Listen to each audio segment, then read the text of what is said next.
तो कल की क्लास में जो हमने देखा वहां पे हमने स्केलर और वेक्टर के जो डिफरेंस वाली टेबल थी वहां तक की अपन ने कहानी फिनिश कर ली थी, है ना। तो आज हम जो आगे देखने वाले हैं, आज की कहानी शुरू होगी हमारे एक छोटे से नोट के साथ। जो हमने कल टेबल नोट की थी उसी के आगे ये हमको एक नोट लिखना है, और ये नोट में लिख देता हूँ। उसके बाद हम इस पे देखते हैं कि ये क्या चीज है। आप नोट करना शुरू कर सकते हैं। All vector quantities have direction. all vector quantities have direction, but all the quantities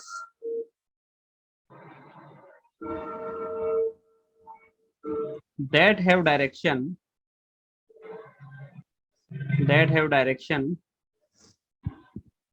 are not vector। और इस बात का ध्यान से मतलब समझेंगे, क्या मतलब है इस बात का। जितनी भी हमारे पास वेक्टर क्वांटिटीज हैं जो हमने कल ही बात कर ली है, वो सारी की सारी डायरेक्शन वाली होंगी, ये बात हमको पता है। उन सब के पास डायरेक्शन है ना। लेकिन ये क्या जरूरी है क्या कि जिस जिसके पास भी डायरेक्शन है, मैं अब सेकंड वाले सेंटेंस की बात कर रहा हूँ, जिस जिसके पास भी डायरेक्शन है वो सारी की सारी वेक्टर ही हो, ये जरूरी नहीं है। इस चीज के लिए एक परफेक्ट एग्जांपल लेता हूं मैं आपके सामने, इलेक्ट्रिक करंट का। आपने इलेक्ट्रिक करंट नोट्स में देख के बताओ, स्केलर में पढ़ा है या वेक्टर में पढ़ा है? इलेक्ट्रिक करंट को आपने कहाँ पे पढ़ा है, स्केलर या वेक्टर? स्केलर या वेक्टर? इलेक्ट्रिक करंट को नोट्स में देख के बताओ। कल वाले नोट्स में हमने इलेक्ट्रिक करंट को कहाँ पढ़ा है?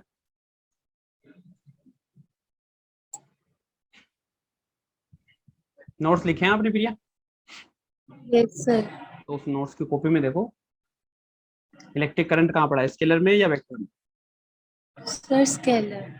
स्केलर में पढ़ा। और इलेक्ट्रिक करंट की डायरेक्शन देखी है अपन ने सर्किट बनाते टाइम पे, बहुत सारी इस तरीके से होती हैं कि ऐसे कोई ब्रांच आ रही है हमारे पास में, इधर अपन मान लेते हैं 3 एम्पियर की करंट आ रही है, इधर से यहाँ पे आ रही है और 2 एम्पियर की करंट आ रही है। और अगर वो इस तरीके से जाएगी तो 3 एम्पियर और 2 एम्पियर मिलकर क्या हो जाएगी, 5 एम्पियर हो जाएगी। बताइए, ये डायरेक्शन की बात हो रही है यहाँ तो? अगर ये डायरेक्शन की बात हो रही है और यहाँ पे आप ये कह रहे हो कि अब अगर ये डायरेक्शन है तो इलेक्ट्रिक करंट तो फिर हमारा वेक्टर में जाना चाहिए था। ओके, लेकिन ये वेक्टर में नहीं पढ़ा हमने, एग्जाम्पल इसको तो इलेक्ट्रिक करंट में ले जाके लिखा है। तो लॉजिक यहाँ ये है कि सारी की सारी जितनी क्वांटिटीज है जिनके पास में डायरेक्शन होती हैं, उन्हीं में से एक एग्जाम्पल इलेक्ट्रिक करंट है, जिनके पास में डायरेक्शन तो है बट ये फिर भी वेक्टर नहीं है। अब अगला क्वेश्चन आता है, क्यों भाई? अगर इनके पास में डायरेक्शन ही आ गई तो फिर वेक्टर क्वांटिटी क्यों नहीं है? फिर तो वेक्टर क्वांटिटी होनी चाहिए कि नहीं? तो आपने डेफिनेशन पढ़ी वेक्टर क्वांटिटी की, जाके देखो एक बार उसके अंदर। आपने ऐसा पढ़ा है कि वेक्टर क्वांटिटी जिनके पास में मैग्नीट्यूड हो गया, जिनके पास में डायरेक्शन है, और साथ में वो जो हमारे वेक्टर लॉ ऑफ एडिशन है उनको फॉलो करने चाहिए। ये वाली बात पढ़ी अपन ने। Electric current vector law of addition को फॉलो नहीं करती। और ये बात हमको कैसे पता लगेगी, वो जस्ट अभी मैं बता देता हूँ। होता क्या है vector law of addition, just अगले अपन उसमें बात भी करेंगे। वैसे मैं हिंट दे देता हूँ क्या रहता है इसमें। ऐसा रहता है, जैसे एग्जांपल दूं मैं आपको, कभी एक बार देखना इधर।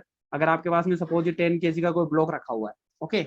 अब अगर सपोज आपने इसमें इधर से कोई 3 न्यूटन का फोर्स लगा दिया और इधर से कभी 2 न्यूटन का फोर्स लगा दिया, बहुत ध्यान से देखेंगे, बहुत इंटरेस्टिंग तरीके से बताऊंगा।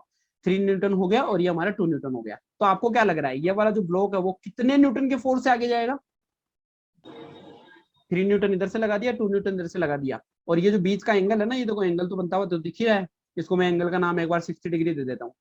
तो होता यह है कि जब हमने प्रैक्टिकल पता किया, जब हमने ऐसा प्रैक्टिकल किया कि एक बार 3 न्यूटन 2 न्यूटन को 60 डिग्री पे भेजा अपन ने, और एक बार अपन ने इसी 10 kg के अंदर सपोज ऐसे लगा दिया कि इधर से हमने 2 न्यूटन लगा दिया और इधर से हमने 3 न्यूटन लगा दिया, इस बार इनके बीच का जो एंगल है वो हमने 90 डिग्री कर दिया। जैसे ही हमने एंगल चेंज किया तो यहाँ ये जो बन रहा था ना एफ फोर्स, ये जो हमारा रिजल्टेंट फोर्स बन रहा है, उन दोनों दोनों का जो मिला के जो फोर्स बनेगा वो अलग आंसर आया, और यहाँ पे जो फोर्स बन रहा था हमारा वो अलग आंसर आया। ध्यान से सुनेंगे।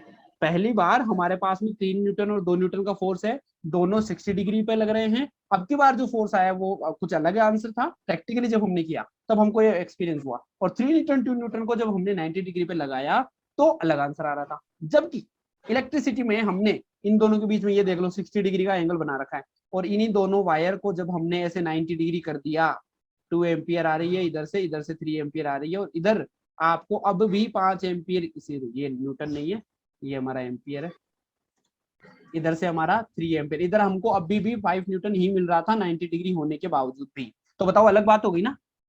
यहाँ पे एंगल चेंज कर देने से भी आंसर में फर्क नहीं आया, जबकि यहाँ पर एंगल चेंज कर देने से आंसर में फर्क आता है। फोर्स कैसी क्वांटिटी पढ़ी है आपने? फोर्स कैसी क्वांटिटी पढ़ी है? वेक्टर क्वांटिटी पढ़ी है। फोर्स कैसी क्वांटिटी पढ़ी है?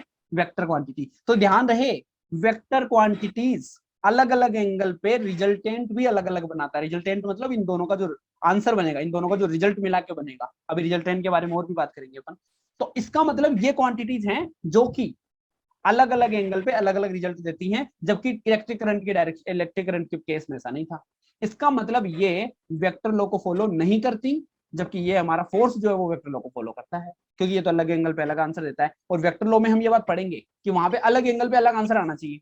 वहां पे क्या पढ़ेंगे अपन? अलग एंगल पे अलग आंसर आना चाहिए। तो ये काम तो हो रहा था फोर्स के साथ, इसलिए वो वेक्टर क्वांटिटी हो गया। लेकिन इलेक्ट्रिक करंट के साथ ऐसा नहीं हो पाया, तो वो वेक्टर क्वांटिटी नहीं हो पाया, जबकि इसके पास में डायरेक्शन भी थी। ध्यान रहेगा।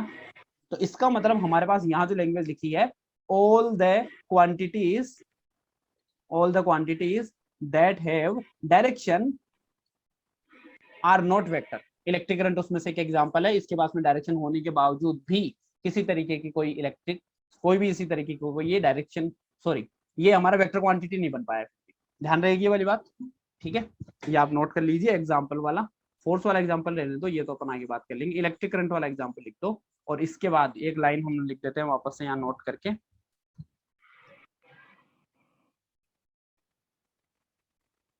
नोट कर लो इतना।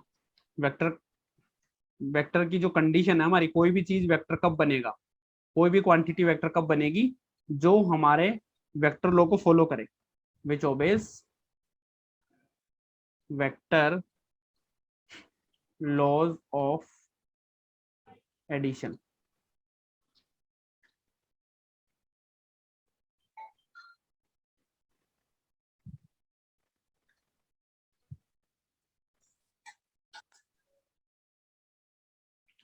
ठीक है। इसके बाद जो हमारा अगला टॉपिक आएगा,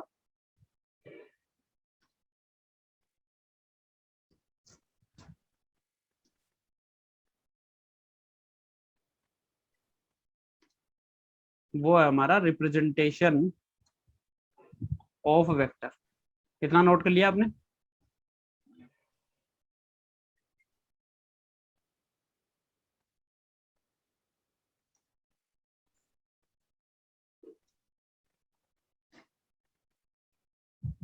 रिप्रेजेंटेशन ऑफ वेक्टर्स मतलब वेक्टर दिखता कैसा है, अब हम इसकी बात करने वाले हैं। ठीक है, अब ध्यान से सुनना। देखो होता क्या है, हम वेक्टर को जो दिखाते हैं ना, एरो से दिखाते हैं। किससे दिखाते हैं? एरो से दिखाते हैं। वेक्टर को किससे दिखाते हैं? एरो से दिखाते हैं। एरो के अंदर हमारे पास में पूरी इसकी लेंथ हो जाएगी, और यहाँ पे हमने लास्ट में एरो का ये साइन लगा दिया। इस तरीके से हम वेक्टर को रिप्रेजेंट करेंगे। तो एक बार के लिए तो आप इसमें लिख लीजिए, vector is represented by A line headed with an arrow. हमारे पास में एक लाइन अपन बना देंगे, और उसके ऊपर हमारे पास में क्या हो जाएगा, वो एक एरो लगा देंगे। इस तरीके से हम वेक्टर को रिप्रेजेंट करेंगे। ठीक बात है। जहां पे हमारे पास में वेक्टर की दो दो चीजें होती हैं। वेक्टर की कितनी चीज होती है हमारे पास? दो चीज होती है। एक तो वेक्टर की होती है हमारे पास में डायरेक्शन, और एक होता है मैग्नीट्यूड। क्या क्या भाई? एक तो वेक्टर के पास क्या होती है? डायरेक्शन, और एक होती है मैग्नीट्यूड। ध्यान से देखेंगे, ये जो एरो है ना हमारा, ये तो रिप्रेजेंट करता है डायरेक्शन को। क्या करता है? डायरेक्शन को। और ये जो हमारी लेंथ दिखा रही है, ये जो आपने एल लिखी है, ये हमारा डिपेंड करेगा, ये इसको रिप्रेजेंट करेगा मैग्नीट्यूड को। ये डिपेंड करेगा हमारा, ये रिप्रेजेंट करेगा मैग्नीट्यूड को। इतनी कहानी समझ में आती है? ठीक है। एक चीज और भी होती है हमारे पास में, अगर कभी कोई इतना बड़ा एरो है और एक बार छोटा एरो है, इसका मतलब छोटी लेंथ आ गई। एक अगर बड़ा लेंथ है, एक छोटा लेंथ है, मतलब उसका मैग्नीट्यूड भी छोटा है। एक का बड़ा मैग्नीट्यूड, एक का छोटा मैग्नीट्यूड। मैग्नीट्यूड बोले तो उसकी न्यूमेरिकल वैल्यू, मैग्नीट्यूड बोले तो उसकी न्यूमेरिकल वैल्यू 10 न्यूटन है या 5 न्यूटन है, तो ये हो सकता है आपका 10 न्यूटन को रिप्रेजेंट कर रहा हो, ये सपोज आपका 5 न्यूटन को रिप्रेजेंट कर रहा हो। इस तरीके से अगर छोटी लेंथ है तो उसके ऊपर लगने वाला फोर्स भी छोटा है। बताओ, यहाँ तक की कहानी एकदम बढ़िया, कोई प्रॉब्लम नहीं है। ठीक है, ये रिप्रेजेंटेशन ऑफ हमारा वेक्टर रहेगा। इसके अंदर जो हमारा ये हेड है, जो हेड है ना ये एरो वाला, ये हमारे डायरेक्शन को दिखाएगा, और ये जो लेंथ है वो मैग्नीट्यूड को दिखाएगी। ये बात अपन यहाँ लिख भी सकते हैं, नोट कर लो यहाँ पे। जो हेड है ये हमारा हेड रिप्रेजेंट डायरेक्शन, और सेकंड जो हमारी लेंथ है, लेंथ रिप्रेजेंट्स मैग्नीट्यूड। बढ़िया यहाँ तक की कहानी। अब सबसे काम की चीज अपन ले रहे हैं इसी के अंदर, जो रिप्रेजेंटेशन के अंदर ही है, कि जब भी वेक्टर को, जैसे कोई ए वेक्टर, जैसे हमारे पास में वेक्टर ए, ऐसे मैंने नाम दे दिया, ये क्या है, वेक्टर ए। तो इसको हम दिखाने के टाइम पे कैसे दिखाएंगे, वेक्टर ए को ए लगा दो और उसके ऊपर एरो लगा दो। आपको वेक्टर अगर किसी चीज को बनाना है तो उसके ऊपर एक छोटा सा एरो लगा दो, ठीक है। और इस वेक्टर की, ये तो हमारा ए वेक्टर है, क्या ये ए वेक्टर है। और इस वेक्टर का मुझे अगर डायरेक्शन बना, इसके अंदर तो दोनों चीज अवेलेबल है। इसके अंदर क्या क्या शामिल है, इसके अंदर मैग्नीट्यूड भी शामिल है और इसके अंदर मेरा डायरेक्शन भी शामिल है। मैग्नीट्यूड भी शामिल है और इसके अंदर डायरेक्शन भी शामिल है। कितनी कहानी समझ में आती है हमको। अगर मुझे इसी का केवल मैग्नीट्यूड मैग्नीट्यूड लिखना पड़े, अभी तो मैंने जो लिखा है उसके अंदर दोनों चीजें शामिल है। क्या क्या शामिल है, मैग्नीट्यूड भी शामिल है और डायरेक्शन भी शामिल है। अगर मुझे सिर्फ और सिर्फ इसका मैग्नीट्यूड ही लिखना हो तो ये तो पूरा वेक्टर हो गया, और ये हमारा देखना magnitude of vector A. Vector A का अगर मुझे मैग्नीट्यूड बनाना तो ध्यान से देखना, यहाँ पे आप सिर्फ एक ये लगा देंगे, दोनों तरफ दो डंडे लगा देंगे, इसको अपन मोड बोलते हैं। पढ़ते क्या है इसको, मोड ए। इसको ऐसा पढ़ते हैं अपन, क्या पढ़ते हैं, मोड ए। या फिर इसको पढ़ते हैं अपन मॉड्यूलस, मॉड्यूलस ऑफ ए। और मॉड्यूलस ऑफ ए की ही शॉर्ट फॉर्म है मोड ए, ठीक है। इसको ऐसा पढ़ते हैं अपन। और जनरली कई बार अपन क्या करते हैं, कई बार ये वेक्टर हटा देते हैं और वेक्टर हटा के अपन सीधा ही लिख देते हैं, ये भी हमारे मैग्नीट्यूड को रिप्रेजेंट करेगा। वापस रिपीट कर रहा हूँ, कभी भी हमारा वेक्टर को न्यूमेरिकली रिप्रेजेंट करते टाइम पे अगर आपने एरो लगा दिया तब तो वो वेक्टर है, और बिना ये एरो के लिख दिया तो वो मैग्नीट्यूड है। या फिर अगर आप एरो लगा भी रहे और दोनों तरफ आपने मोड लगा दिया है तब भी वो मैग्नीट्यूड को रिप्रेजेंट करेगा। बताओ भाई, इतनी कहानी समझ में आई, ठीक है। इसका एक छोटा सा एग्जांपल देखना, ये हमारी छोटी छोटी बातें जो हमारे काफी काम आएंगी। जैसे सपोज एफ वेक्टर मैंने लिखा 5 न्यूटन टुवर्ड्स ईस्ट। क्या लिखा मैंने, 5 न्यूटन टुवर्ड्स ईस्ट। ईस्ट की तरफ 5 न्यूटन का फोर्स, ईस्ट की तरफ 5 न्यूटन का फोर्स। यहाँ पर ये 5 न्यूटन तो क्या है, हमारा मैग्नीट्यूड है। 5 न्यूटन तो मैग्नीट्यूड है, और ये जो ईस्ट है वो क्या है, हमारी डायरेक्शन है। लेकिन अगर मुझे सिर्फ इसका मैग्नीट्यूड ही लिखना हो तब क्या हो जाएगा, इसका सिर्फ मैग्नीट्यूड ही लिखना हो तो मैं इसको इस तरीके से ऐसे मोड लगा देता हूँ, या मैं उसका एरो हटा देता हूँ। ये दोनों बातें किसको रिप्रेजेंट करती हैं, दोनों बातें किसको रिप्रेजेंट करती हैं, मैग्नीट्यूड को रिप्रेजेंट करती हैं। और ये हमारा केवल 5 न्यूटन, मतलब अब आप उसका जो ईस्ट वाला प्रोग्राम है वो हटा दो, अब आप उसके ईस्ट वाला प्रोग्राम हटा दो, आपका 5 न्यूटन आ जाएगा। ये हमारा क्या हो जाएगा, ओनली मैग्नीट्यूड हो जाएगा। यहाँ पर अपन ने ओनली मैग्नीट्यूड लिख दिया है। बताओ ये बेसिक बेसिक बातें समझ में आ रही है क्या हमको, ठीक है।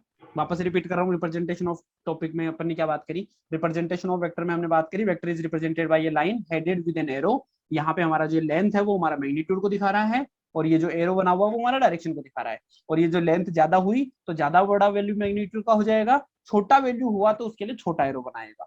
और इस चीज को हम जब भी रिप्रेजेंट करते टाइम पे अगर आपने एरो लगा दिया है तब तो वो वेक्टर बन जाएगा, और अगर बिना एरो के लिख दिया है या मोड लगा दिया है तब वो हमारा केवल मैग्नीट्यूड को शो करेगा, और इसको अपन मोड ए या मॉड्यूलस ऑफ ए के नाम से पढ़ते हैं। बताओ जी, इतनी कहानी समझ में आई तो चले आगे, ठीक है। अब इसके बाद की जो कहानी है ना वो सुपर इंपॉर्टेंट है, और वो आपके डायरेक्ट अप्लाई होने वाली है, ठीक है। वो आपके डायरेक्ट अप्लाई होने वाली थी, इसको ध्यान से देखना एक बार के। सपोज हमारा इस तरीके का प्रोग्राम आया,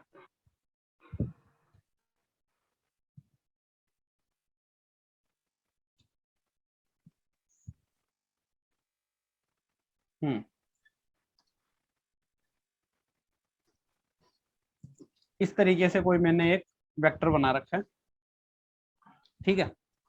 और वैसे अगर आपको डायरेक्शन ध्यान हो तो डायरेक्शन हमारी इस पेपर के टाइम में लिखते टाइम पे हमारी ये हो जाती है, ये हमारा कौन सा होता है, नॉर्थ होता है, ईस्ट होता है। ये हमारा ईस्ट होता है, ये हमारा नॉर्थ हो जाता है। ईस्ट के, नॉर्थ के सामने साउथ और ईस्ट के सामने वेस्ट, ठीक है। अब ध्यान रखना, यहाँ ये जो एंगल है ना, ये एंगल दे रखा है इन्होंने अपने को 30 डिग्री या 45 डिग्री दे रखा। सपोज पहले एक बार के लिए 45 देखते हैं। तो ध्यान रखना अगर कोई भी बंदा नॉर्थ और ईस्ट के बिल्कुल बीच में से जा रहा है, क्योंकि 45 डिग्री तो बिल्कुल बीच होता है ना, तो इसको अपन डायरेक्शन को नाम क्या देंगे, नॉर्थ ईस्ट नाम देंगे। क्या नाम देंगे, नॉर्थ ईस्ट नाम देंगे। अभी हम रियल, ये चीज रियल पढ़ने वाले हैं, ये रियल हमारा काम आएगा पूरा, अब जो बात कर रहा हूँ मैं, है ना।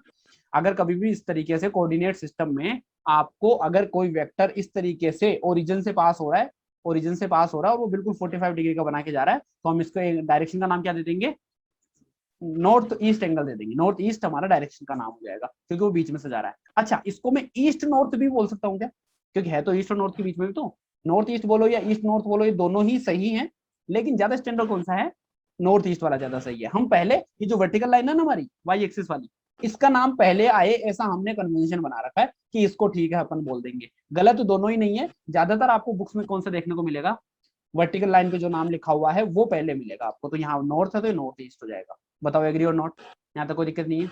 अगर ये दिक्कत नहीं है तो आप मेरे को बता दो, अगर मैं इस तरीके से एक एंगल लिखूं और ये भी 45 ही है तो इसका क्या नाम हो जाएगा, बताओ जी।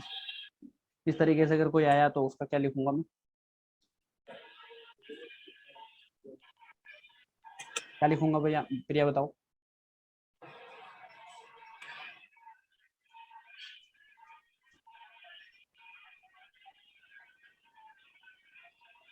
बताओ इसको क्या लिखेंगे? इसको क्या लिखेंगे, इसको जैसे नॉर्थ ईस्ट लिखा वैसे इसके डायरेक्शन का नाम क्या लिखेंगे, अच्छा, direction north direction waste. North west लिख देंगे। और अगर इसी तरीके से हमारे पास यहाँ पर भी एक और आ जाए और वो भी 45 डिग्री का ही है, और यहाँ पे भी एक और आ जाए और वो भी 45 डिग्री का ही है, इन दोनों का भी नाम बता दो। पहले इसका बता दो आप, यहाँ से ये हमारा 45 दे रखा है, इसका नाम क्या हो जाएगा, साउथ वेस्ट। साउथ वेस्ट, क्योंकि हमने वर्टिकल वाले का नाम पहले लिखना है ना। और इसका नाम क्या हो जाएगा, ये अभी हमें 45 गिवन है, ये हो जाएगा साउथ ईस्ट। कोई प्रॉब्लम नहीं है। ये एक तरीका तो आपको समझ में आ गया बहुत अच्छे से। दूसरा तरीका और भी तगड़ा इंटरेस्टिंग है, वो और देखना। अगर सपोज हमको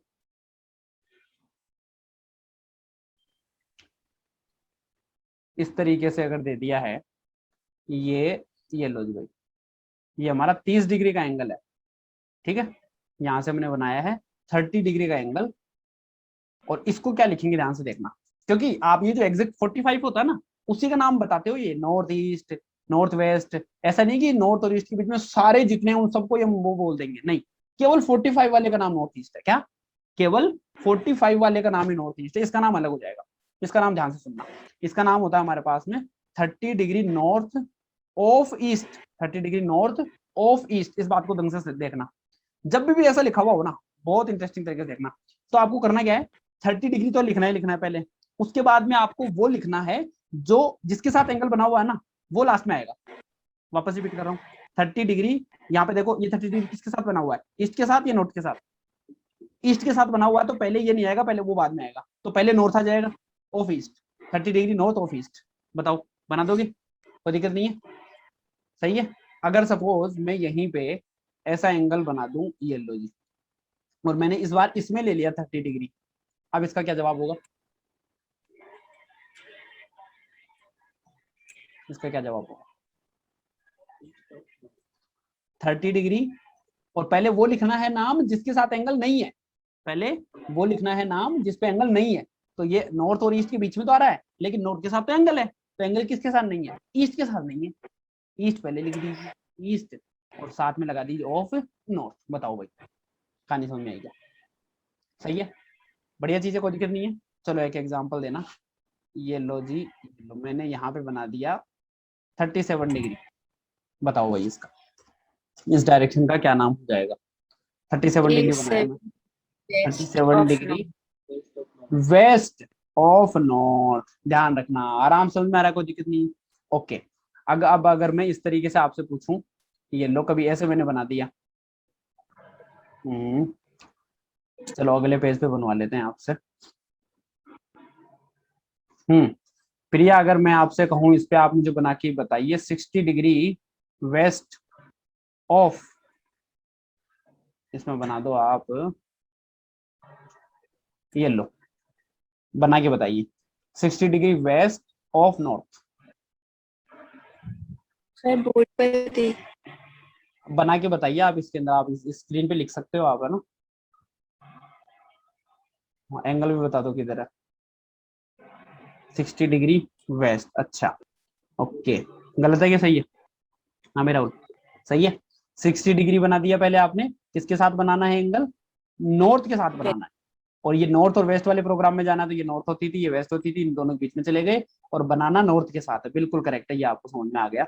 बढ़िया चीज है। तो इस तरीके के जितने भी क्वेश्चन आएंगे वो आप डील कर सकते हो, है ना। चलो जी एक और क्वेश्चन ले लेते हैं। यहाँ पे मैंने लिख दिया, ये मैंने बना दिया 20 डिग्री। राहुल आप बताओ 20 डिग्री डायरेक्शन का क्या नाम आएगा? 20 डिग्री साउथ ऑफ वेस्ट। ठीक है। अब इस बात का मैं फील भी बता देता हूँ होता क्या है। ये जो आपने एंगल देखा ना कौन से वाला, ये जो बनाया आप इस तरीके से, ये 30 डिग्री बनाया, यहाँ पे ईस्ट है और यहाँ पे नॉर्थ है। तो हम पता क्या करते हैं, ईस्ट से किधर जा रहे हैं, नॉर्थ की तरफ जा रहे हैं, ईस्ट से नॉर्थ की तरफ जा रहे हैं। इसलिए अपन बोल रहे हैं कि 30 डिग्री नॉर्थ ऑफ ईस्ट। भाई ईस्ट से आप नॉर्थ की तरफ घूम जाओ 30 डिग्री, इसलिए वो 30 डिग्री नॉर्थ की तरफ बोला जा रहा है। तो हम जिसकी तरफ झुके हुए हैं, जिसके साथ एक तो एंगल बना रखा है और एक हम जिसकी तरफ झुके हुए हैं, तो पहले उसका नाम हो जाएगा 30 degree north of east. 30 degree north of east. इस तरीके की सारी चीजें आप हैंडल कर लोगे आराम से। ठीक है। चलो जी अगले पेज पे अगर अपन चलें तो यहाँ पे ये तो आपने बता ही दिया, ठीक है।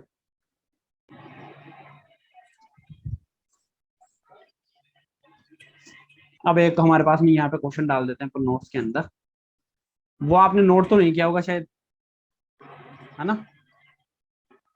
तो वो फिर आप उस क्लास से उससे कर लेना, आप ये इससे पीडीएफ से कर लेना ना, अपन आगे चलते हैं। Yes. पर आज के आज ही कर लेना, ये ध्यान रहे आप। ठीक है। ड्रॉ दी फॉलोइंग, ये अभी के भी आपको कॉपी में करना है, रफ कॉपी या साथ में रखो आप। फर्स्ट है यहाँ पे हमारा 5 न्यूटन, कॉपी में बनाओ भाई। 5 न्यूटन, 5 न्यूटन का फोर्स है और इसकी जो डायरेक्शन दे रखी है 37 डिग्री ईस्ट ऑफ साउथ। और सेकंड जो हमारा 2 मीटर पर सेकंड, एक वेलोसिटी का मैंने वेक्टर बना दिया है, ये हमारा है 30 डिग्री वेस्ट ऑफ नॉर्थ। चलो जी सोल्व करो इनको, बनाओ।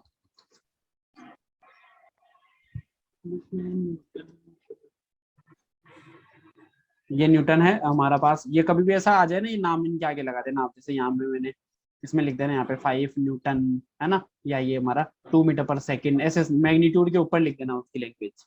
तो हमको उस मैग्नीट्यूड से दिक्कत नहीं है, असली चीजें डायरेक्शन को दिखाना। ठीक है। और इसमें प्रिया आप तो स्क्रीन पे बना दो।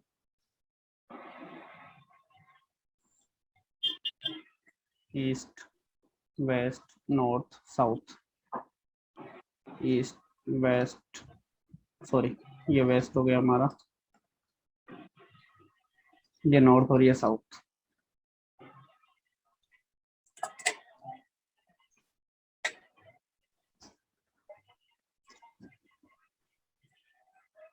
बनाओ, पहला तो यहाँ बना दो आप और दूसरा यहाँ बना देना।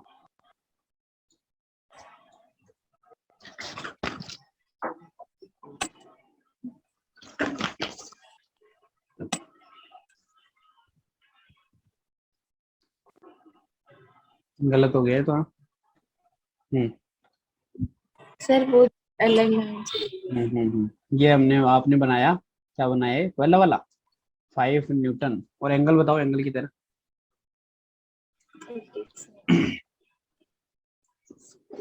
ये तो ये लिखा हुआ ना ईस्ट ऑफ साउथ, तो आपको ईस्ट साउथ वाले ब्लॉक में जाना था, ये तो आप ईस्ट और नॉर्थ वाले ब्लॉक में आ गए। हाँ, गलत हो गया, सही करो इसको, दूसरा बनाओ आप। ये तो हाँ मिटा देते हैं।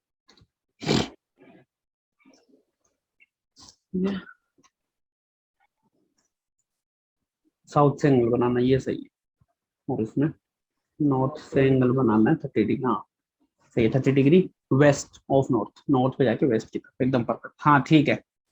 यहाँ पे एंगल किसके साथ बनेगा? सर इधर ईस्ट ऑफ साउथ, एंगल इसके साथ बनता है ना, पीछे वाली के साथ, है ना। हाँ तो इधर बनेगा। चीजें देखो ध्यान रखनी है, ये छोटी छोटी चीजें हैं ये। ठीक है। चलो जी इसको तो अपन मिटा देते हैं आपका। तो ये हमारा करेक्ट आंसर यही हो जाएगा, एक तो हमारी इधर हो जाएगी और यहाँ जो है हमारा 37 डिग्री लिख देंगे। फिर यहाँ पे लिख देंगे अपन, ये है हमारा 5 न्यूटन और ये डायरेक्शन लिख देंगे 37 डिग्री ईस्ट ऑफ साउथ। ठीक है। इसमें हो जाएगा हमारा 30 degree west of north. North और वेस्ट में जाओ सबसे पहले, नॉर्थ वेस्ट ये रहा, इसमें आने के बाद में इसके साथ एंगल बनाना है, तो इसके साथ हमने उठा के ये वाला ये लो भाई, बताओ करेक्ट है क्या? ये हमारा 2 मीटर पर सेकंड है, 30 डिग्री ईस्ट ऑफ नॉर्थ। बढ़िया ना एकदम। चलो जी, ये कहानी समझ में आ गई एकदम से, कोई भी दिक्कत वाली बात नहीं है इस चीज में, चल सकते हैं अपन आगे। ठीक है, चलें, okay.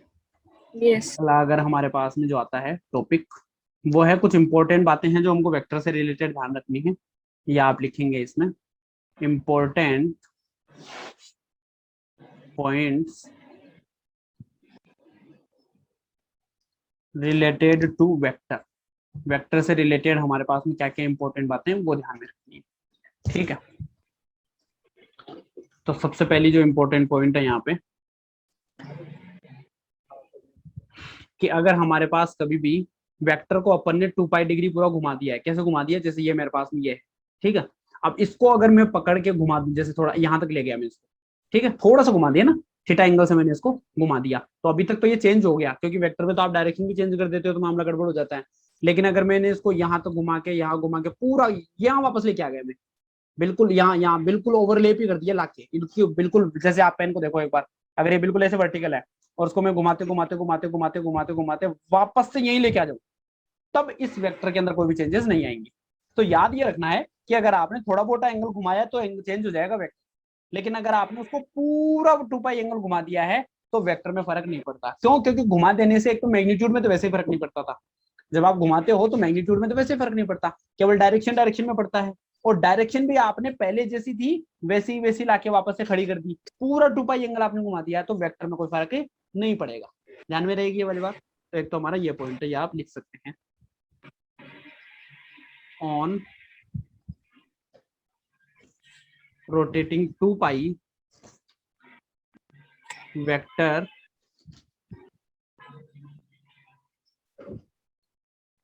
Does not change, vector change नहीं होता। ठीक है, और ये जो इसका फिगर है ये आप साइड में बना लो इधर,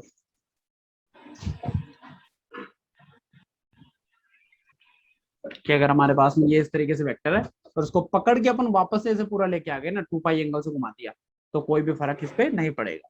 मतलब वापस ये डैश डैश करके बना रहा हूं मैं, कि घुमा के हमने वापस लेके आ गए, पूरा एंगल घुमा दिया, बिल्कुल भी जगह नहीं छोड़ी है। ठीक है, बस ध्यान क्या रहे, टेढ़ा नहीं करना है इसको, अपने को क्या नहीं करना, टेढ़ा नहीं करना है इसको, ये ध्यान रहना चाहिए आपको, ये हमारा टेढ़ा नहीं हो जाना चाहिए, सीधा का सीधा रहे, टेढ़ा नहीं करना, बाकी आपका मामला सारा सही। क्योंकि टेढ़ा कर दिया तो जैसे ऐसे था ये, और इसको अगर आपने ऐसे करके और फिर ये घुमाते घुमाते घुमाते लाके या ऐसे आगे की तरफ दिखा दिया या पीछे की तरफ दिखा दिया, तो वो गलत हो जाएगा। ऐसे ही रखना, वर्टिकल सीधा खड़ा तो वर्टिकल सीधा ही रखो, ना कि ऐसे आगे कर दिया आपने और फिर इसको आपने पूरा एक चक्कर कटवा दिया, ऐसा नहीं होना चाहिए।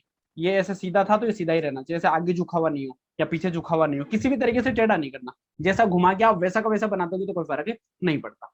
ठीक है, तो फर्स्ट पॉइंट तो ये है जो वेक्टर के लिए हमको ध्यान में रखनी है, कोई दिक्कत नहीं है। मतलब वेक्टर को आप घुमा सकते हैं, वेक्टर को आप पूरा इसको आप 2 पाई डिग्री घुमा दो, कोई फर्क नहीं पड़ता, वेक्टर के अंदर कोई दिक्कत वाली बात नहीं है।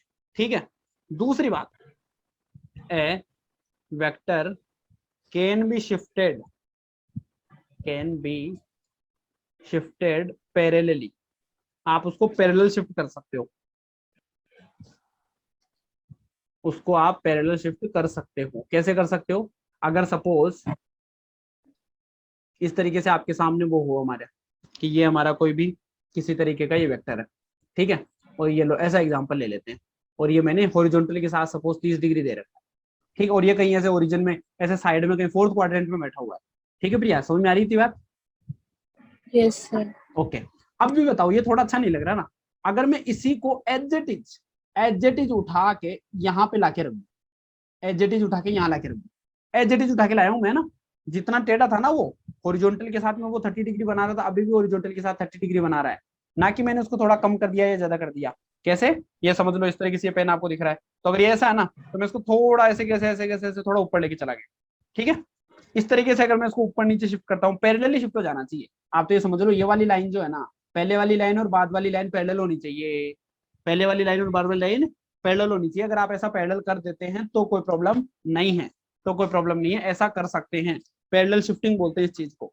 ठीक है, आपको चेंज क्या नहीं करना, इसकी डायरेक्शन को चेंज नहीं करना, टेढ़ा नहीं करना, वापस से वही बात है। और इसकी लेंथ जो है ना, लेंथ वो भी चेंज नहीं करनी। जितनी लेंथ आपको फिगर में दे रखी है उतनी की उतनी लेंथ के साथ काम करना है। बताओ जी भाई, इतनी कहानी समझ में आती है? इस तरीके से हम पैरेलल शिफ्ट इसको कर सकते हैं, इससे ये बनाया जा सकता है।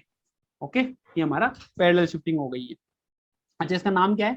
यहाँ जाने के बाद हम नाम दे सकते हैं इसका, ये ईस्ट है और ये नॉर्थ है। यहाँ जाने के बाद नाम दे सकते हैं, फिर ये बताना इसका नाम क्या, डायरेक्शन, इसका डायरेक्शन क्या होगा? Sir 30 degree north of east. हाँ भाई राहुल, आप बताओ इसका डायरेक्शन। इसका नीचे वाले का तो बता ही नहीं पा रहे, तभी तो अपन इसे उठा के लाए हैं उसको, ओरिजिन पे लाए, ओरिजिन मूल बिंदु होता है, वहां पे उठा के लेके आए, तब हमको इसका डायरेक्शन बता सकते हैं अपन इसका। यही तो फायदा है, पैरेलल शिफ्ट करके उसको ऐसी जगह ले जाओ जहां पर तुम आंसर दे सकते हो, तो बढ़िया बात है, और नुकसान भी नहीं है, चेंज भी नहीं होता। अब इसका आंसर क्या हो जाएगा? 30 डिग्री नॉर्थ ऑफ ईस्ट। चलो जी, आपको बहुत अच्छे समझ में आ गया, कोई दिक्कत वाली नहीं है। मतलब ये पैरेलल ही ऊपर नीचे कहीं भी, ये थोड़ा नीचे भी जा सकता था, ये नीचे भी जा सकता था, ध्यान रहे बस ये पैरेलल रहे, अपने पुराने वाले से ये पैरेलल रहना चाहिए, इतना हमको समझ में आया। ठीक है, थर्ड पॉइंट जो यहाँ पे है हमारे पास, एंगल है ना, एंगल वो कैसे मेजर करते हैं, ये हमारा सुपर इंपॉर्टेंट पॉइंट है भाई, बहुत ज्यादा ध्यान से देखेंगे, ये हमको बहुत ज्यादा ध्यान से देखना है। द एंगल, इसका मैं लैंग्वेज ऐसे कभी ऐसा दे रखा हूँ ना, आपको देखना है, बस इधर देखना राहुल पूरी स्क्रीन पे।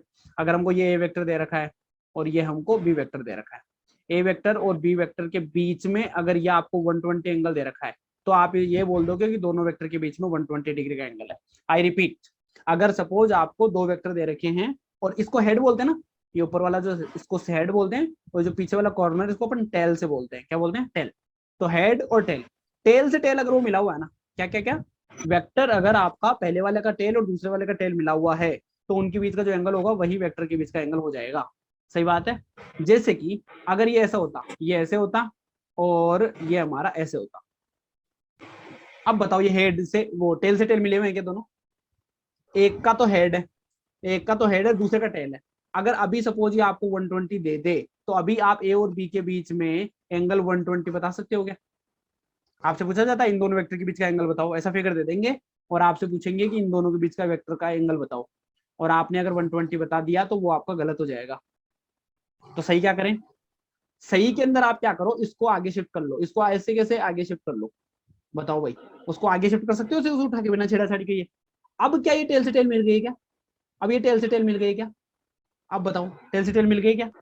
मिले, है ना? अगर मैंने इसको थोड़ा सा आगे शिफ्ट कर लिया तो क्या अब ये फिगर ऐसा बन गया, ये फिगर ऐसा बन गया, ये ए वेक्टर रहा हमारा और ये रहा बी वेक्टर। अब बताओ, क्या ये मेरे पास टेल से टेल मिल गए क्या? मिल गए?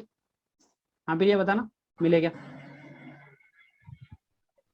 अगर ये मेरे पास, दोबारा से देखना, मैंने पूछा क्वेश्चन ये रहा, ए वेक्टर दे रखा है, यहाँ मुझे बी वेक्टर दे रखा है, इन दोनों के बीच का एंगल ये 120 दे रखा था, पर प्रॉब्लम ये थी कि दोनों टेल से टेल नहीं मिले हुए थे। और रूल क्या बोलता है?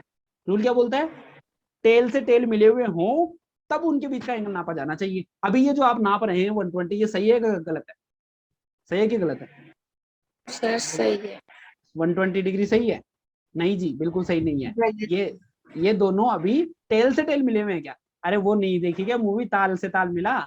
तो ये ताल से ताल मिले हुए होने चाहिए, टेल से टेल मिले हुए होने चाहिए, उसके बाद ही आपको एंगल का नाम देना है।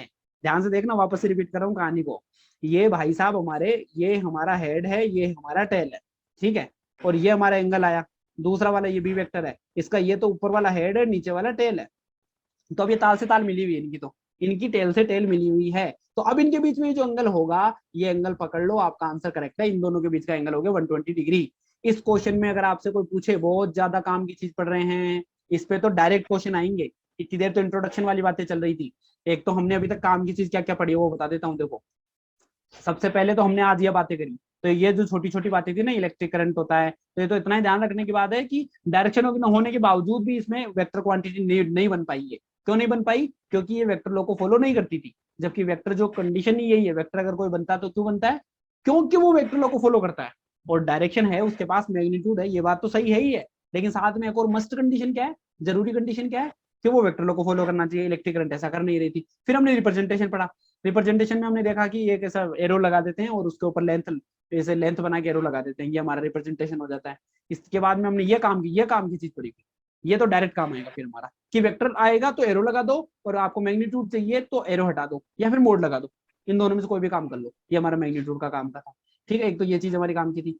उसके बाद में ये चीज बहुत ज्यादा काम की थी, आपको डायरेक्शन देखनी आनी चाहिए, आपको डायरेक्शन आनी चाहिए, कितना डिग्री किधर का किधर, कितना डिग्री किधर का किधर, नॉर्थ का ईस्ट, ईस्ट का नॉर्थ, ये किधर का किधर है ना, ये आपको इधर उधर करना आना चाहिए, ठीक है।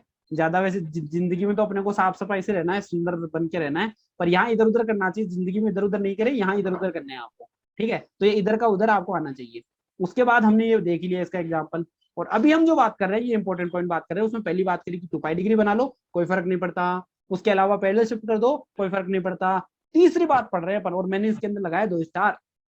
तीसरी बात पढ़ रहे हैं और इसमें लगाया मैंने 2 स्टार। और यहाँ मैं ये कहना चाह रहा हूँ कि कभी भी दो वेक्टर के बीच एंगल नापना हो, कभी भी 2 वेक्टर के बीच एंगल नापना हो, तो आपको उनके पहले ताल से ताल मिलानी है, पहले उनका टेल से टेल मिलाना है, उसके बाद एंगल देखना है। सही बात है। तो यहाँ पे तो पहले ही टेल से टेल मिले हुए थे, इस वजह से हमने इसका एंगल बना दिया 120 डिग्री, ठीक है। 2 बात ध्यान रखनी है, 2 बात ध्यान रखनी है, अभी मैं लिखवा भी दूंगा। पहले बात तो टेल से टेल मिले हुए होनी चाहिए। दूसरी बात, अब जैसे एक बात बताना, ये उनके बीच का ये एंगल नहीं है क्या, ये भी तो इन दोनों वेक्टर के बीच का एंगल है ना। अगर ये नीचे वाला एंगल ले लूं तो ये क्या ए और बी के बीच का एंगल नहीं है, या है। लेकिन हमको एंगल हमेशा छोटे वाला लेना होता है। अब छोटे वाला तो ऊपर वाला ही है, छोटे वाला तो ऊपर वाला ही है, नीचे वाला नहीं है। बताओ भाई, ये कहानी समझ में आई? एकदम बढ़िया है। इस चीज का ध्यान रखना। अब मैंने सेकंड एग्जांपल ये ले लिया, ये वाला मैंने सेकंड एग्जांपल ले लिया। फिर ये बताना, इसमें देखो ये आपको इस तरीके से 120 दे रखा है, और ये आपको बी वाले का एरो यहाँ दे रखा था, ए वाले का एरो यहाँ दे रखा था। पहले बात तो ये सही कंडीशन में है क्या, इनकी ताल से ताल मिली हुई है क्या? पहले बात तो ये, क्या ये टेल से टेल कनेक्टेड है क्या? हाँ सर। ये इसका बी वाले का तो हेड है, और ये इस ए वाले का हेड यहाँ रहा, और ये इसका टेल है। तो बताओ टेल से टेल कहाँ मिली हुई? बी वाले का टेल तो ये रहा, ये तो हेड टू टेल मिले हुए हैं, ये तो हेड से टेल मिले हुए हैं। अलग है सेम है? तो अभी ये जो 120 है वो एंगल नाप लूं मैं, सही है क्या, या चेंज करना पड़ेगा? चेंज करना पड़ेगा। चेंज करना पड़ेगा। तो कैसे चेंज करें? टेल से पैरेलल टेल। शिफ्ट वाला, पैरेलल शिफ्ट वाला प्रोग्राम। तो आप क्या करो, इस पूरे प्रोग्राम को, जो कि यहाँ पे था ना, ये यहाँ था ऐसा, मैंने इसको उठा के ना ऐसे कैसे इसको वो बना दिया, रॉकेट बना दिया, और जूम करके आगे लेके आ गया। तो इधर से मोटर लगाई मैंने, 2 तार जोड़े, तो ऐसे थोड़ा धक्का लगाया पीछे, वो मोहल्ले के वो टावर बच्चे होते हैं ना, उन सबको उठा के धक्का लगवाया तो थोड़ा आगे खिसक गए। जैसे किसका, क्या ये अब दोनों की टेल से टेल मिल गए क्या? अब हेड तो आगे खिसक गए हैं। अब क्या ये टेल से टेल मिल गए क्या? मिल गए? बताओ जी, मिले कि नहीं मिले? अभी भी वो एंगल 120 डिग्री ऊपर वाला जिंदा है, पर वो हमारे काम का नहीं है। हमारे काम का एंगल है ये, हमारे काम का एंगल है ये। अब बताओ, क्या ये एंगल हमको पता है क्या? क्या ये एंगल हमको पता है क्या? सर 180 माइनस 120 नहीं, हाँ तुम बताओ। 80 माइनस 120। 180 माइनस 120, क्योंकि ये तो सीधी लाइन है ना, ये तो स्ट्रेट लाइन है, स्ट्रेट लाइन में तो 180 एंगल बनता है। तो अगर वो 120 हो गया तो ये 60 डिग्री हो गया। तो इस क्वेश्चन में थीटा अगर आपसे पूछा जाए, angle between A and B आपसे पूछा जाए, तो भैया आपका आंसर होगा, हाँ तो एंगल बचा ही नहीं। लेकिन अगर, तो फिर यहाँ पे क्या लिखोगे आप? 120। ये इतना बड़ा आपको 120 फील आ रहा है कि ये 120 इतना बड़ा है? नहीं, 90 डिग्री इतना बड़ा होता है कम से कम, 120 कैसे आएगा? इसका मतलब आपको वहां पे एक डैश डैश लाइन तो समझनी है, ताकि आपको एंगल का फील रहे कि वहां कितना एंगल बचा हुआ था। तो यहाँ पर एंगल 60 डिग्री आएगा। क्या ये क्वेश्चन समझ में आया मुझे? बताओ जी। अगर ये आया तो मुझे एक क्वेश्चन का और जवाब दे दो, देखो अभी पता लग जाएगा। अगर मुझे इस तरीके से कभी भी ये दे दिया जाए, ये लो जी, ये मैंने दे रखा है 30 डिग्री, बताओ भाई ए और बी के बीच का एंगल बता दो। ए और बी के बीच का एंगल बता दो। सर वो तो आपने दे रखा है 30 डिग्री। 30 डिग्री गलत जवाब। पहली कंडीशन क्या चेक करनी थी? अरे सॉरी, टेल से मिलेगा। ताल से ताल मिलानी पड़ेगी आपको पहले, उसके बाद आपको जवाब देना है ना मुन्ना, पहले नहीं दे सकते आप बिना ताल से ताल मिलाए नाचने लग जाते हो, वैसे तो पार ही नहीं पड़ेगी। तो पहले पार को पटको, कैसे पटकोगे, क्या करोगे? या तो भाई साहब को आगे शिफ्ट कर दो। 150 डिग्री। हाँ जी, 150 डिग्री एकदम करेक्ट आंसर है। एंगल ना, अपना एंगल देखना आ गया, फाइनली आ गया साहब, है ना। तो ये चीज है दमदार, ये है खतरनाक इसकी। हाँ जी, किसको? ये वाली लाइन ला सकते हैं। अच्छा ये वाली पीछे लाइन लाए, तो मतलब ये तो बी था हमारा, और इसको भी मैं ऐसे लेके चला जाऊं, इस वाले को पीछे किसका दिया, ये पहले ए मेरा यहाँ था ए, इसको मैं पीछे किसका दूं, ऐसा करना चाह रहे हो, ए से भी, या फिर इसको ऊपर भी ले जाओ, ए वाले को ऊपर ले जाओ, ये वाला उठा के यहाँ ले जाओ, ऐसे वाला तो भी सही है, तो भी सही है, कोई प्रॉब्लम नहीं है, तो भी सही है, बस आपको एंगल इधर उधर शिफ्ट करना आना चाहिए, और आप कर लोगे एकदम परफेक्ट, कोई दिक्कत नहीं है। इंपॉर्टेंट क्वेश्चन थे ये भैया वेक्टर वाले, बहुत ज्यादा जरूरी, वेक्टर के तो ये कहानी शायद कल भी बताई थी ना आपको, पूरी 11th 12th में नाचेंगे ये, तो आपको इनको तो पकड़ के रखना है, ये सारी चीजें बहुत अच्छे से समझनी है आपको, ठीक है। तो चलो जी, इसके बारे में मैं एक बार के लिए आपको लैंग्वेज लिखवा देता हूँ, लिखना शुरू करो इसके अंदर, फिर इनके ये एग्जाम्पल भी लिख लेंगे अपन आराम से। चलो जी, फाइनली अच्छी बात है, समझ में आया आपको, बढ़िया बात, खुशी की बात, खुशी की बात है, खुशी को जाके बता दो। है क्या कोई खुशी फ्रेंड है तुम्हारी, है नहीं है, बना लो, No, फिर sir. मैं से बोलूँ ना जब ये तो बढ़िया खुशी की बात है, फिर आप बता देना कि आज तुम्हारी बात हुई थी हमारे, आज तो तुम्हारी बात हुई थी, ऐसे बता देना। तीसरा पॉइंट इसके अंदर आ जाएगा हमारे पास में, द एंगल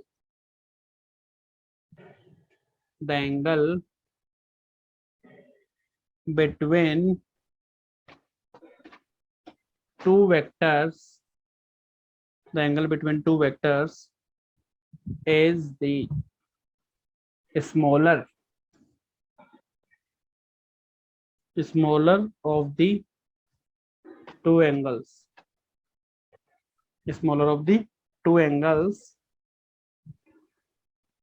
मतलब छोटा एंगल लेना है, एंगल लेते टाइम पे छोटा एंगल लेना है दोनों का, between the vectors,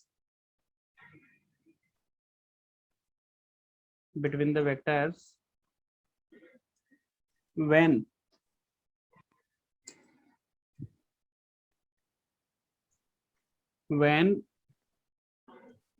they are connected, when they are connected tail to tail, ये सबसे सुपर सुपर बात है यहाँ पे ना, लिख लेना, ताले से ताल मिला, तो ये आपको अगर याद रह गया तो बस हमारा काम हो गया, ठीक है। और एक चीज और ध्यान रखना, हमारा जो एंगल है ना, वो कभी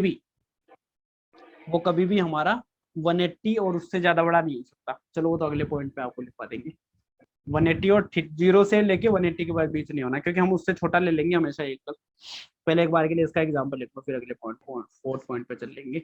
ये हमारा ए वेक्टर है, ये हमारा बी वेक्टर है, और इनके बीच में यहाँ सपोज आपको 110 डिग्री दे रखा है, तो यहाँ तो डायरेक्ट ही हमारा एंगल 110 ही हो जाएगा, और ये हमारा करेक्ट एंगल है, ठीक है। कई बार हमको इस तरीके से दे दिया, ऐसे दे करके ऐसे दे दिया, ये मेरा ए वेक्टर है, ये मेरा बी वेक्टर है, और ये 120 डिग्री दे रखा है ये वाला, ठीक है।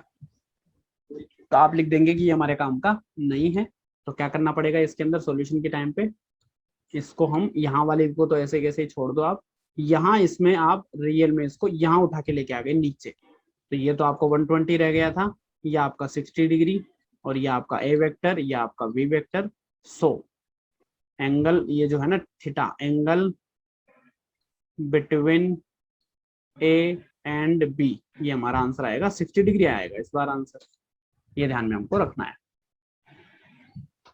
ठीक बात।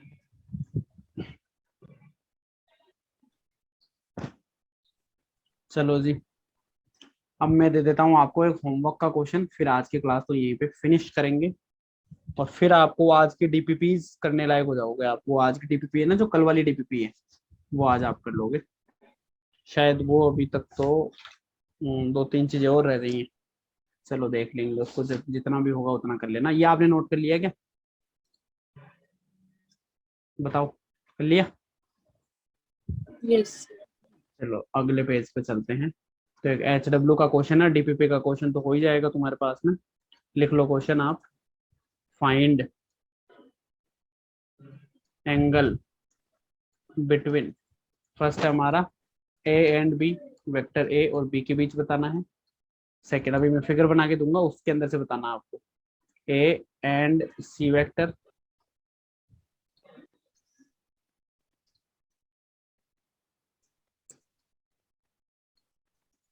और थर्ड है हमारा बी एंड सी वेक्टर, और इसका जो फिगर है वो ए की फिगर है इस तरीके से। यहाँ पे आपको ए वेक्टर तो ये दे रखा है, ये 30 डिग्री है, और बी वेक्टर आपको ऐसे दे रखा है, और ये दे रखा है आपको 60 डिग्री, और सी वेक्टर दे रखा है आपको इस तरीके से, और यहाँ इनके साथ बना हुआ है 45 डिग्री। बताओ जी, ये आपको होमवर्क रहेगा। आज की क्लास ये पे ओवर करते हैं। ये तीनों कल हम बात करेंगे इसके होमवर्क की। साथ में आप डीपीपी लगा लो, जो आपको मिली हुई है वो करने के बाद उनके डाउट डिस्कशन करेंगे अपन, ठीक है। तो आज का तो आपका इतना ही है। एक तो आप अभी मैं ये भेज देता हूँ पीडीएफ, आप नोट्स कंप्लीट कीजिए। सेकंड पॉइंट पे आप क्या करेंगे, ये जो होमवर्क दिया ये करेंगे, डीपीपी 1 के जितने भी क्वेश्चन है वो कर लेंगे। उसके अलावा एक डीपीपी और भेज रहा हूँ, वो डिफरेंशियल इंटीग्रेशन वाली, जो हमारी उसकी प्रैक्टिस के लिए रखनी है अपने को, है ना। कर लेंगे, इतना काम कोई दिक्कत नहीं है, पक्की बात है। चलो ठीक है भैया, आज की क्लास ओवर करते हैं यहीं पे, ठीक।